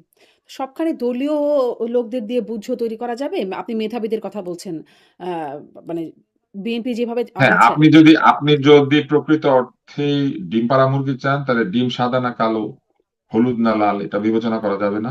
এবং মুরগিটাও কোন জাতের কি বিবেচনা করা যাবে না। মুরগিকে দেখতে হবে ডিম পারে কিনা, আর ডিম যেটাই হোক ডিমটাকে নিয়ে ফেলতে হবে। তো এই জন্য মেধাভিত্তিক সমাজ তৈরি করার যে চেষ্টা, সেই চেষ্টাটা যতদিন পর্যন্ত সফল না হবে, ততদিন পর্যন্ত আপনারা কেউ কোনো পরিবর্তন বাংলাদেশে দেখতে পাবেন না। হুম। আমি এইখানে মানে এসে কোটা প্রথমেই না দিয়েছি মেধার একটা সেই বিষয়। স্লোগানের কোনো বাস্তবায়ন নাই। না, আমরা কোটা না মেধা বলেছে, কিন্তু পরে আমরা কি দেখেছি? পরে আমরা দেখেছি বাটোয়ারা, পরে আমরা দেখেছি আহ, দলীয়করণ। এরা নিজেরা কি নিজের দলের বাইরে কারো মেধাকে স্বীকার করে? ওরা মেধাবী লোকজনকে গালিগালাজ করে, রাস্তায় ছবি লাগিয়ে সেখানে অপমান করে। ওরা তাদের শিক্ষকদের ছবি লাগায়, তাদের হুম, শিক্ষক তো মেধাবী ব্যক্তি, আমরা না হয় কেউ না, তাই না? কিংবা ধরেন যে ব্যক্তি সিনেমাতে সবচেয়ে বড় তারকা, কিংবা যে ব্যক্তি একজন বৃহৎ সাংবাদিক, এরা কি মেধা ছাড়া ওখানে গিয়েছে? তো এরা তাদেরকে জুতা পিটা করে, ওই জায়গায় পৌঁছায় নাই, কিন্তু তাদেরকে জুতা পিটা করে। এরা কি মেধা চেয়েছে নাকি? কেউ কোনো মেধা চায় না। এদের নিজেদের দলের মধ্যে কয়জন মেধাবী আপনি বলেন? কথাবার্তা শুনলে আপনি বুঝেন না? হুম। মানে একটু এর সাথে প্রাসঙ্গিক কথাই মনে হচ্ছে। মানে মেধাবী, বড় মেধাবী কিছুকে বের করে দিয়েছে। তাসলিম যারা ধরেন ভ্যালিড মেধাবী, ঢাকা মেডিকেল কলেজ সার্টিফাইড, অক্সফোর্ডে পড়াশোনা করেছে, নাই তো। মেধা, মেধা ওরা রাখতে চাইলে তো রাখতে পারতো, রেখেছে? এত না তাসলিম যারা, যারা আপনারা সবাই আত্মহারা হয়ে গিয়েছিলেন, কোথায় তাসলিম যারা? সকলে আত্মহারা, কোথায় এখন? নাই তো। এই যে মেটিকুলাস ডিজাইনার মাহফুজ, কই দল কই? নাই তো, তাই না? বরং কার্টুন প্রবিষ্ট করা দিতে চায় বিশেষ জায়গা দিয়ে, সেরকম নারী তাদের দলে আছে, তাসলিম যারা নাই, হুম, তাই না? তো এরা মেধা চেয়েছে নাকি? কোথায় মেধা? এগুলা সব, ওরা যে বলেছিল বঙ্গবন্ধুর বাংলায় বৈষম্যের ঠাঁই নাই, ওরা পরের দিনে বঙ্গবন্ধুর মূর্তি ভাঙে নাই, বঙ্গবন্ধুর ভাস্কর্য ভাঙে নাই। তো কিসের মেধা? কিসের কি? ক্ষমতা চেয়েছে। জি। আপনি মানে তাদের কথা বলছিলেন। সম্প্রতি অ্যা রাকসু জিএস এর একটা মানে ঘটনা বেশ আলোচিত হচ্ছে যে তিনি ছাত্রলীগ কর্মী বলে আখ্যায়িত করে বা ছাত্রলীগের কর্মীকে বেধড়ক পিটিয়েছেন। প্রক্টরের সামনে, পুলিশের সামনে, গ্রন্থাগার থেকে বের করে টেনে হিঁচড়ে বের করে তাদেরকে পিটিয়েছেন। আ এবং পুলিশ যাদেরকে পিটানো হয়েছে তাদেরকে ধরে নিয়ে গিয়ে তাদের বিরুদ্ধে সন্ত্রাস বিরোধী আইনে তাদের পুরনো মামলায় তাদেরকে গ্রেপ্তার দেখিয়েছে। কিন্তু যারা পেটালো সালাউদ্দিন আম্মার মানে তারা আসলে সবকিছুর বাইরে। আপনার কাছে এই বিষয়টা এই কি চ্যালেঞ্জ এই চ্যালেঞ্জ সরকারের। সরকার আইনের শাসন প্রতিষ্ঠা করবে এটা বলেছে। কিন্তু মবের শাসন এখনো চলছে। এটা সরকারকে প্রমাণ করতে হবে। আগের নিয়মেই সংবিধান নিয়ে কথা বলার কারণে মামলা হয় নাই অন্তর্বর্তী সরকারের সময়। সংবিধান নিয়ে সবচেয়ে বেশি কথা কে বলেছে? আলী রিয়াজ। তাহলে ওদেরকেও ধরে নেওয়া যা দরকার ছিল। ধরে নিয়ে গেছে। হুম, সাধারণ নাগরিক সংবিধান নিয়ে কথা বলতে পারবে না। অথচ সংবিধানের মালিক আমরা, সরকার না কিন্তু। আমরা সংবিধানের মালিক বলে একটা সরকার হয়। আমরা সংবিধানের মালিক, সেজন্য রাষ্ট্র পরিচালিত হয়। এই প্রজাতন্ত্রের সকল ক্ষমতার উৎস হচ্ছে জনগণ এবং গণতান্ত্রিক ভাবে এই জনগণ কাউকে না কাউকে সংবিধান অনুযায়ী রাষ্ট্র পরিচালনা করার দায়িত্ব দেয়। জনগণ সংবিধান নিয়ে আলাপ করতে পারবে না, কিন্তু আমেরিকার নাগরিক এসে পারবে। বিশেষ স্থানে কার্টুন প্রবেশ করায় দেওয়ার কথা বলছেন না ওনারা। নিজেদের বিশেষ স্থান ঢেকে রাখা উচিত ওনাদের, যারা এইসব কথা বলেছে। জি। এখন আবার অনেক ঢেকে রাখা বিষয় অনেক সামনে চলে আসছে এবং এটাও একটা কালচারের অংশ হয়ে যাচ্ছে কিনা। আমি সবকিছু বলছি সত্য না। সবকিছু সত্য না। কিছু বিষয় আছে ঢেকে রাখতে হয়। যেমন আপনি মনে করেন মিষ্টি ঢেকে রাখতে হবে মাছি বসে। আর আপনি যদি বলেন মিষ্টি খুলে দেন, হুম, তাহলে হবে না।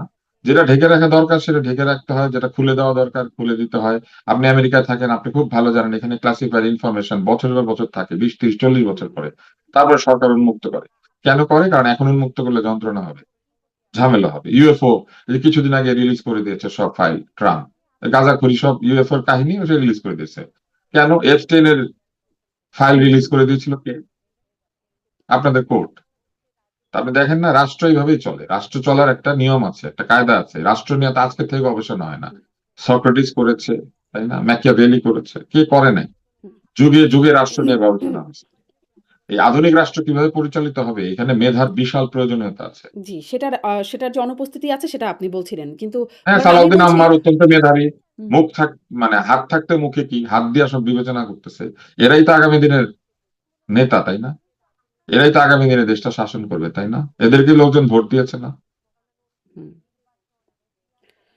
আম ফলে এরা কি বিশেষ রকমের ইনডেমনিটি অ্যা আ পাবার মানে পেয়ে যাবে আরকি এখন। এটাই এখন আর পাবে কি পাবে না আমরা জানি না। কিন্তু ঘটনাটা আপনি পাচ্ছে লক্ষ্য নাকি? করলে মানে দেখবেন পাচ্ছে যে নাকি? ধরেন জনগণ, আইন এই দেশে সাধারণ মানুষকে প্রোটেক্ট করে না। আইন এই দেশে ক্ষমতাবানকে প্রোটেক্ট করে। এটাই হচ্ছে আমাদের সবচেয়ে বড় প্রবলেম। আইন দিয়ে ক্ষমতাবানরা প্রোটেকশন নেয়। ইউনূস সাহেবও তার বাইরে নাই। ইউনূস সাহেব এসএসএফ নিয়েছিলেন না 6 মাসের জন্য না কয় মাসের জন্য, কেউ নাই এটার বাইরে। ওনারা আইন হাতে পাওয়ার পরে আগে নিজেকে সেভ করে। কিন্তু কথা ছিল যে আইন জনগণের জন্য তৈরি হয়, আইন জনগণের প্রতিরক্ষার জন্য। কার জন্য? দুর্বল জনগণকে, যে কিনা তার ক্ষমতা দিয়ে নিজেকে রক্ষা করতে পারে না। ক্ষমতাবান তো নিজেকে টাকা দিয়ে রক্ষা করতে পারে, ক্ষমতা দিয়ে রক্ষা করতে পারে, বডিগার্ড রাখতে পারে, তাই না? প্রত্যেক ক্ষমতাবান ব্যক্তি নিজের জন্য একটা বডিগার্ড রাখতে পারে। বাংলাদেশের আইনও পারে। অনেক ট্যাক্স দিলে, ডিসির কাছে অ্যাপ্লাই করলে, পুলিশের পেলে, অনুমতি পেলে বন্দুক নিয়ে, নিজে একটা বন্দুক নিয়ে ঘুরতে পারে বাংলাদেশে। কিন্তু গরিব মানুষ কি পারে? পারে না। আমেরিকার সাথে আমাদের তফাৎ কোথায় বলেন তো? আমেরিকা সবাইকে বন্দুক রাখার পারমিশন দিয়ে দিয়েছে। হুম, ক্ষমতাবান ট্যাঙ্ক কামান নিয়ে ঘুরে, কিন্তু সকলেই চাইলে বন্দুক রাখতে পারে। না, আমাদের দেশে তো ব্যাপারটা সেরকম না। আমাদের দেশে আইন বন্দুকহীনকে রক্ষা দেওয়ার জন্য বন্দুকওয়ালা লোককে চাকরি দেয়। সে বন্দুকওয়ালা লোক হচ্ছে পুলিশ। পুলিশের চাকরি হচ্ছে যে এরকম প্রহরিত হবে তাকে বাঁচানো। আমাদের দেশে আইনের শাসন প্রযুক্ত হচ্ছে কি হচ্ছে না, এটা আমরা দেখে দেখে বুঝতে পারি না। তো এটাই হচ্ছে, মবের শাসন চলছে, বা মবের শাসন এখনো নিয়ন্ত্রণ করা যায় না। এবং কারা মব করেছিল তারাই এখনো মব করছে। জি। একটু মানে ওই প্রসঙ্গটাও আরেকটু কথা বলি যে রাষ্ট্রপতির বিচার চাইছে এখন তারা মানে এনসিপির কথা বলছি বিশেষভাবে তারা কোনোভাবেই সেফ এক্সিট দিতে তাদেরকে রাষ্ট্রপতিকে বিচারের আওতায় আনতে বলছেন কিন্তু স্বরাষ্ট্রমন্ত্রী জানিয়ে দিয়েছেন অবশ্যই যে ওনার বিচার হওয়া উচিত। উনি ইউনূসকে শপথ গ্রহণ করিয়েছেন, ওনার বিচার হওয়া উচিত। ওনার বিচার হইলে শুধু একটা কারণে হবে কেন? উনি সংবিধান লঙ্ঘন করেছেন কি করেন নাই সবকিছুতে বিচার হইতে পারে। সবকিছুর জন্য বিচার হোক, দেখি। এবং সেগুলা তাকে দিয়ে যারা করিয়েছে তাহলে তাদেরও বিচার হইতে হবে না? সব বিচার হইতে হবে তখন। এসব আমি বললাম না খালি যে বিচারই হতে মেধাহীনতার থাকবে সবচেয়ে বড় আমাদের। সমস্যা কি জানেন? মেধাহীনতার সবচেয়ে বড় সমস্যা কি জানেন? মেধাহীনরা কি করে? নোট বই কিনে। নোট বই কিনে 10 বছরে কি কি প্রশ্ন এসেছিল সেই প্রশ্নগুলো মুখস্থ করে। ওই প্রশ্নের বাইরে আর কিছু জানে না। কমন পড়লে ফার্স্ট বয়, কমন না পড়লে লাস্ট বয়। তো এই প্রশ্নেই শিখেছে, এই উত্তরে শিখেছে, এটাই বলে যাচ্ছে। এটার বাইরে তার কিছু বলার ক্ষমতা নাই। ভালো করে সংবিধানটা পড়েছে। সংবিধান পড়ার দায়িত্ব তো দিয়েছিল আলী রিয়াজকে। তাহলে এদের এইসব দাবি দেওয়া এগুলো দেখতে হবে আপনাদেরকে। আরো কি কি দাবি করে দেখেন সামনে, জি। আপাতত রাষ্ট্রপতির আপনারও বিচার হওয়া উচিত। রাষ্ট্রপতির বিচারের দাবিতে আপাতত আছে। এর বেশি এখন না না, আপনারও বিচার হওয়া উচিত। যে দেশের রাষ্ট্রপতির বিচার হয়ে যেতে পারে ধরেন তাদের দাবিতে, ধরেন হইলো, হুম, সে দেশে আপনি আমি নিরাপদ, আপনারও কালকে বিচার দিতে পারে। হতেই আপনি পারে। 5ই আগস্ট কি পোশাক পরেছিলেন? কোন রঙিন পোশাক পরেছিলেন নাকি লাল পোশাক পরেছিলেন নাকি কালো পোশাক পরেছিলেন? এই জন্য আপনাকে আমরা বিচার করতে পারি। হুম, বিচারের জন্য তো কোনো অজুহাত লাগে মানে একটা কিছু হইলেই হয়, কোনো যুক্তি নাই তো। ওনারা যে রাষ্ট্রপতি বিচার দাবি করছেন, রাষ্ট্রপতি যে এতগুলো অধ্যাদেশ জারি করে দিয়ে গেছে, একটা ক্রিমিনালের বা একজন অপরাধের দণ্ডিত ব্যক্তির হাতের দেওয়ার নির্দেশে গণভোট হয়েছে, কি মজার ব্যাপার না? হুম। জি, আসলে এই বিষয়টা মানে আসলে আমারটা আমার, তোমারটা আমরা, তাই নাকি? আমারটা আম গাছের চকি আর তোমারটা আমরা কাঠের ঢেকি, এটা নাকি? ওদের নিয়ম তো এটাই, ওরা তো এগুলোই বলতেছে প্রত্যেকদিন। জি। আ মানে এখন একটু ছোট, ছোট বিষয়ে আপনার আরেকটু কয়েকটা বিষয়ে মন্তব্য জেনে নিই। মানে রাকসু জিএস এর কথা জিজ্ঞাসা করছিলাম যে তার মানে তার আগেরও বেশ কিছু শিক্ষকদেরকে আ পদত্যাগপত্র লিখে রেডি করে রাখা বা মাশরাফির বাড়ির সামনে গিয়ে একটা মিমিক্রি করা যে ক্ষমতাসীনদের হুমকি দেওয়া যে তোমাদেরকেও পুড়িয়ে ফেলা হবে এরকম বক্তব্য। এখন দেখা যাচ্ছে যে ছাত্রলীগ হিসেবে ডেকে মারপিট। আপনি এটার একটা এই প্রসঙ্গে একটু বলছিলেন। ডাকসুতেও সম্প্রতি বেশ মানে বিশেষ কিছু বিষয় নিয়ে আলোচনা হচ্ছে। একটা হচ্ছে ফিমেল জোন করা হয়েছে টিএসসি তে। একটা সহশিক্ষা প্রতিষ্ঠান যেখানে আসলে ফিমেল জোন কি? করা হয়েছে। আ এটা নিয়ে অনেক আলোচনা সমালোচনা হচ্ছে। আপনার কি মনে হয় এটি উদ্যোগটা কেমন হলো? আমার কিছু মনে হয় না। ঢাকা বিশ্ববিদ্যালয়ের ছাত্রছাত্রীরা ভোট দিয়েছেন, ভোটের বিনিময়টা পেয়েছেন, তাদের মাথা ব্যথা। আমাদের কি? আমরা টিএসসি তে খেতে যাই না ওখানে বসি? আমাদের ছাত্র জীবনে আমরা টিএসসি তে সবাই গিয়েছি, ছেলে মেয়ে নির্বিশেষে ওখানে বসেছি, এবং আমরা আমাদের কাজগুলি সেই টিএসসি তে বসে করেছি। কেউ নাটক করেছে, কেউ বিতর্ক করিয়েছে, কেউ সিনেমার সঙ্গ করেছে, কেউ আহ দান খয়রাত করেছে, কেউ রাজনীতি করেছে, তাই না? কেউ প্রেম করেছে টিএসসি তে বসে। তো টিএসসি ছাত্র শিক্ষকের মিলন কেন্দ্র। সেখানে যদি ওনারা মনে করেন যে না, এখানে ছাত্র এবং শিক্ষক আলাদা আর ছাত্রী এবং শিক্ষিকা আলাদা, এটা যেমন ভোট দিয়েছে তেমন পেয়েছে, ডাকসুতে যারা ভোট দিয়েছেন ছাত্রছাত্রীরা তারা এটা নিয়ে কথা বলবে, আমাদের কি? ওনারা যদি পর্দার তলে বসে খাওয়া দাওয়া করতে চায়, কে সিঙ্গারা খাচ্ছে কাউকে দেখতে দিতে না চায়, চা চপ আর সিঙ্গারা কে কোনটা খাচ্ছে এটা যদি আমরা দেখতে চাইতে না পারি, দেখবো না। শুধু তার মানুষ আহ, পুরুষ আর নারী যে একে অন্যের দিকে ওখানে তাকিয়ে তাকিয়ে খায়, এটা আমি প্রথমে আবিষ্কার করলাম। মানুষ সাধারণত খাওয়ার দিকে তাকিয়ে খায়, কিন্তু এখানে যে একে অপরের দিকে খাদ্যের মতো করে তাকায় মনে করে, এটা তো আমরা জানতাম না, এটাই এখন জেনেছি। হুম। আ আরো কালে কালে অনেক কিছু জানতে হবে, জেনারেশন বদল হয়েছে, তাই না? কালে কালে আমরা অনেক কিছু জানবো। তবে অদ্ভুত ব্যাপার হচ্ছে আমরা পৃথিবীর অন্যান্য দেশে গেলে দেখি সমাজ এগিয়ে গিয়েছে, আমাদের সমাজ পিছন দিকে যাচ্ছে। ভালো। আমি বরং মনে করতে চাই যে এটা তারা এখানে করতে পারছেন, সংসদে যে তাদের কিছু তরুণ বন্ধু গিয়েছেন না, তরুণী বন্ধু তো গিয়েছেন, ওইখানে তারা কি এরকম স্ক্রিনের পিছনে বসে এখন সংসদে বসবেন? তারা যখন এয়ারলাইন্সে উঠেন, প্লেনে উঠেন, এই যে ইউনুসের সাথে গিয়েছিলেন না তাদের বন্ধু বান্ধবরা আমেরিকাতে, যাওয়ার সময় কোনো একটা পর্দা খাটিয়ে ইকোনমি ক্লাস কিংবা বিজনেস ক্লাসে নারী আলাদা পুরুষ আলাদা বসতে পারবেন? নারী পাইলট প্লেন চালালে ওনারা উঠবেন না প্লেনে? কিংবা ধরেন আহ কালকে যদি তারা সরকারি কোনো অনুষ্ঠানে দাওয়াত পান, তাহলে প্রধানমন্ত্রী একদিকে বসবেন আর প্রধানমন্ত্রী স্ত্রী আরেকদিকে বসবেন, মাঝখানে পর্দাটা নিয়ে দেবেন তারা? না, দিবেন না। কেন? তখন কি বলবেন? না না, এ মাহারাম মাহারাম, ভালো কথা মাহারাম, কিন্তু প্রধানমন্ত্রীর অনেক রাজ্যে যারা মাহারাম না, তারা কি পর্দার পিছনে আলাদা থাকবেন? আলাদা আলাদা একটা পর্দা ঝুলিয়ে তারা পিছনে বসে থাকবেন কোথাও? দেখছিলাম যে থাকতে পারেন। সাতক্ষীরার সেই সংসদ সদস্য গাজী নজরুল ইসলাম, যার একটা ভিডিও আপত্তিকর ভিডিও ভাইরাল হওয়ার পরে অনেক ঘটনা ঘটে যাচ্ছে। তিনিও এরকম পর্দা টানিয়ে ভোটের আগে আরকি নারীদের সাথে কথা বলছেন, তাদেরকে ভোট দেওয়ার জন্য আরকি যে কথা বলছেন, পর্দার ওপাশ থেকে বলছেন। এর উত্তর উনি দিবেন। আসলে এটার উত্তর আমি আমি দিতে পারবো না। আমি এই বিষয় নিয়ে আলোচনার পর আমি মনে করি যে একটা পলিটিক্যাল টকশোর কোনো কারণ হতে পারে না। এটা একজন ব্যক্তির ব্যক্তিগত বিষয়, এটা ব্যক্তিগত অপরাধ করলে অপরাধ করেছেন অথবা না করে থাকলে করেন নাই। হুম, কিন্তু আমার প্রশ্ন হচ্ছে যে হোটেলের শোয়ার ঘরের ছাদের উপরে ক্যামেরা কে লাগিয়েছে? জি। তো এবং তাদের সেখানেও একরকম মব করে গিয়েই তাকে ধরেন তাকে ধরেন এইখানে তো আমি অন্য প্রশ্ন করি, ধরেন নজরুল আর নজরুলের ওই সাথে যে নারী উনি গিয়েছেন, কিন্তু এই রুমে কি অন্য সময় অন্য ব্যক্তিরা যান না? তাদেরও ভিডিও ধারণ করা হয়। হুম, তারা তো এমনও হতে পারেন যে তাদের মধ্যে কোনো সমস্যা নাই, কিন্তু এই ভিডিওগুলি ধারণ হয় এবং কোথাও যায়। কই যায় ভিডিওগুলি? জি। ওই আমাদের আমাদের মানে নিয়ম অনুযায়ী আপনি বাইরে সিসি ক্যামেরা দিতে পারবেন, হোটেল রুমের ভিতরে তো সিসি ক্যামেরা থাকারই কথা না। বেডরুম তো এটা, ওইটার উপরে যে সিসি ক্যামেরা বসানো আছে, এবং এখানে কি এর আগের দিন কেউ উঠে নাই, তার আগের দিন কেউ উঠে নাই, তার পরের দিন কেউ উঠবে না? তো তো তাহলে কি এই সকলের যে সকল ধরেন এই যে দৃশ্য ব্যক্তিগত করা গোপনীয়তার উচিত? লঙ্ঘন এটাও একরকম কালচার মানে গাজী নজরুল ইসলামের আগে তার আগে না, এটা মামুনুল হক কালচার না। তারপরে ধরেন এটা একজন কালচার বিএনপি না। নেতারও কিন্তু এরকম একটা ভিডিও ভাইরালের জন্য তাকেও এটা বহিষ্কার তো করা হয়েছে কালচার না। সম্প্রতি। এটা তো কালচার না। এটা তো ডেফিনেটলি কালচার না। মানে কিন্তু আপনি ভালনারেবিলিটি অফ দ্য পিপল চিন্তা করেন, সাধারণ মানুষের ভালনারেবিলিটি চিন্তা করেন। একজন সাধারণ নারী পুরুষ যদি ওই রুমের মধ্যে যান, ওনাদের যদি ভিডিও ধারণ করা হয় এবং সেই ভিডিও ধরেন কোথাও যদি বিক্রি করা হয়, পৃথিবীতে হাজার হাজার কোটি টাকার মার্কেট হচ্ছে এই ভিডিও, তাহলে আপনি কি করে জানেন যে কালকে আরো 10 জনের ভিডিও চলে যাচ্ছে না? তারা বিখ্যাত না বলে তারা ভাইরাল হচ্ছে না। এটা বাংলাদেশের মানুষের জন্য অত্যন্ত আতঙ্কের ব্যাপার, তাই না? জি, তা তো বটেই। তাহলে এটা তো একটা মানে ব্যক্তিগত গোপনীয়তার অধিকার থাকবে। এটা সংবিধান প্রটেক্টও করে। এইটা সেটার এইটা যে নিয়ে লঙ্ঘন হচ্ছে নজরুল এটা সাহেব বলবেন। হ্যাঁ, এটা নিয়ে নজরুল সাহেব কথা বলবেন, তার ব্যক্তিগত গোপনীয়তা তার বিষয়। কিন্তু আমরা অ্যাজ এ হোল আলোচনা করতে পারি যে এই পুরো প্রক্রিয়াটার মধ্যে এক ধরনের অসংলগ্নতা আছে। জি।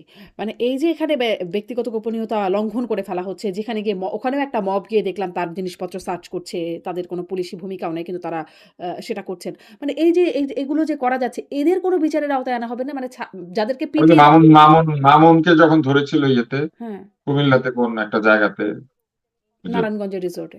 ধর্মীয় নেতা, হুম। তাদেরও কি বিচার হয়েছিল? না, না। এগুলো তো এই শয়তানিগুলা, শোনেন, এই শয়তানিগুলা, এই অন্যায়গুলা হতে দিয়েছে বলেই তো আজকে বাংলাদেশের এই অবস্থা। হুম। মানে আশাবাদী হবার মতো কিছু কি দেখার সুযোগ আছে? নাকি আসলে নানান রকম আপনি এখন পর্যন্ত যা প্রশ্ন হ্যাঁ। করেছেন সব নৈরাশ্যের প্রশ্ন, তাই উত্তর নৈরাশ্যের মতো আসবে। আমি আরেকটা ভালো প্রশ্ন ছাত্র, আরেকটা প্রশ্ন আপনি যা প্রশ্ন করবেন আমি সেই উত্তর দিব। আমি তো প্রশ্নের উত্তর দিব। হুম। তো আপনি যেভাবে প্রশ্ন করছেন আপনি নৈরাশ্যের উত্তর পাচ্ছেন। আপনি আশার প্রশ্ন করেন, আমি আমি ধরেন এই আশার উত্তর দিব। অসংলগ্ন জায়গাগুলো যেগুলো ঠিক ব্যাখ্যা পাওয়া যায় না, সেই বিষয়গুলো আপনার সামনে তুলছি যে আপনি কি মানে দীর্ঘদিনের পর্যালোচনা, বিশ্লেষণ, যোগাযোগ নানান জায়গা সেই থেকে বিশ্লেষণ থেকে আমি এই আপনাকে পুরো ব্যাপারটা জি। আমি সেই বিশ্লেষণ থেকে আমি আপনাকে পুরো ব্যাপারটা ব্যাখ্যা করে হ্যাঁ। বলার চেষ্টা করছি যে প্রশ্ন যেখানে তোলা দরকার সেখানে উঠছে না। প্রশ্নটা উঠছে নজরুল কেন? হুম। কিন্তু নজরুল কেন, তার আগে প্রশ্ন করা উচিত মাথার উপরে এটা যে বসানো আছে ক্যামেরা কেন? নজরুল ছাড়া ওইখানে কি আমিরুল কিংবা কাইসুল কিংবা আর কোন লোক কোনোদিন ওই রুমে যায় হুম, নাই? তাদের ভিডিও গুলা কোথায়? সেই ভিডিও গুলো কি এইভাবে কারো না কারো কাছে চলে গিয়েছে? এটা খুব ভয়ঙ্কর ব্যাপার না? হুম, হুম। সেটি তো বটেই, সেটি তো বটেই। সেটি তো একটা বড় প্রশ্নের সেই জায়গা। প্রশ্নটা করেন, ওখানে তো জনগণের স্বার্থ। হ্যাঁ। নজরুল তো এমপি, নজরুল সাধারণ জনগণ না। কিন্তু জনগণের যদি এরকম থাকে সেই জনগণদের কি হবে? আর আমার এই প্রশ্নটা খুব একটা মানে এত আর আরেকটা প্রশ্ন আমি আপনাকে করি, আমি আপনি বা অন্য কেউ কার রাইট আছে এই ব্যক্তিগত বিষয়ে প্রশ্ন তোলার? আপনি প্রশ্ন তুলবেন আপনার সঙ্গে আমার যে কাজের সম্পর্ক সেটা নিয়ে, হুম, আপনি প্রশ্ন করতে পারেন আজকের এই টক শো নিয়ে। হুম, হুম, টক শোর পরে আমি কি বাম হাত দিয়ে মাথা আঁচড়াই না ডান হাত দিয়ে আমি চোখ চুলকাই, হুম। এটা তো আপনার প্রশ্ন করার কোনো জায়গা না। একদমই তাই। মানে তার পরিবার, ওই মেয়ের পরিবার মানে কেউ যদি আপত্তি করত সেটা একটা আমলযোগ্য বিষয় হতে পারত। কিন্তু কেউ আপত্তি করছে না। সাধারণ জনগণকে একদম হাতে নাতে ধরে খুব বিষয়টা এবং শুধু তিনিই না এরকম হয়ে আসছে। ফলে এটি তো একটা বিষয় বটে যে ব্যক্তিগত এই গোপনীয়তা হয়ে আসা বিষয়গুলিকে যারা দমন করতে পারতেন, যারা মানুষকে সভ্যতা ভব্যতা শিখাতে পারতেন, তারা শিখান নাই। না শিখিয়ে সারা বাংলাদেশে এই জিনিসগুলিকে তারা হতে দিয়েছেন। তারা ভেবেছেন কি জানেন? যে এরকম অরাজকতা তৈরি হলে মানুষ তাদেরকে ক্ষমতায় রাখবে সবসময়। কেন? এদের কাছ থেকে বাঁচার জন্য। কিন্তু এদের কাছ থেকে বাঁচার চাইতে বহু দরকার হচ্ছে তার হাত থেকে বাঁচা, যে কিনা অন্যকে অন্যায় করতে দেয়। আম আরেকটা শেষ প্রসঙ্গে আসি যে আ এনসিবির মানে সার্জিসদের উপরে হামলা হয়েছে হবিগঞ্জে এবং তিনি অভিযোগ করছেন, সার্জিস অভিযোগ করছেন ছাত্রদল, যুবদল এবং বিএনপির সন্ত্রাসীরা হামলা করেছে। এর আগেও কিন্তু একটা এনসিপি সমাবেশে হামলা, হাত বোমা হামলা হয়েছিল। তখনও সরাসরি তারেক রহমানকে জবাব চেয়েছিলেন তারেক রহমানের কাছে। এখানেও সার্জিস বলছেন যে আওয়ামী লীগের খুনি বাহিনীগুলোকেও ছাড়িয়ে গেছে এবং জবাব চাইছেন তারেক রহমানের তাদের কাছে। তাদের লক্ষ্য ক্ষমতা। ফলে যে ক্ষমতায় থাকবে সেই তাদের শত্রু।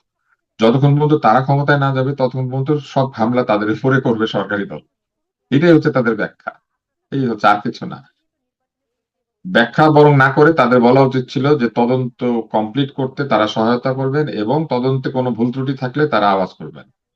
হুম, তো কারা হামলা করেছেন ওরা তো বুঝেই ফেলেছেন, তাহলে এখন যে মামলা করে দেন। অবশ্যই এটার মধ্যে সাকিব আল হাসানও আছে, তাই না? হুম, কানাডা থেকে যদি সাকিব আল হাসান তখন যাত্রাবাড়িতে উপস্থিত থাকতে পারে, তাহলে এখন কেন পারবে না? আপনিও আছেন। হুম, হুম, হুম। কারণ তারা সেইভাবেই মামলা টামলা করছে সব জায়গাতে। মানে দূরবর্তী স্থান থেকে মনে করেন আপনি রিমোট কন্ট্রোল চাপ দিয়েছেন। এদের যে গাঁজাখুরি কাণ্ড কারখানা, গাঁজাখুরি গল্প বলার অভ্যাস, এটা ছেড়ে দিয়ে আমার মনে হয় তাদের ভালো করে রাজনীতি করা উচিত। অল্প বয়স, বোঝেন না কিছু। গাঁজাখুরি শব্দটা আমি আক্ষরিক অর্থে বলি নাই, হুম, হুম। মানে যে অবান্তর আর কি, এইসব কাজকর্ম ছেড়ে দিয়ে বরং তাদের উচিত ঠিক মতো রাজনীতি করা। বিএনপি আক্রমণ করেছে, খুব ভালো কথা। বিএনপির লোকগুলার ছবি আছে নিশ্চয়ই, অন্য জিনিসগুলো আছে, সেগুলো পাবলিশ করেন, দেখান যে হ্যাঁ এরা এরা আক্রমণকারী।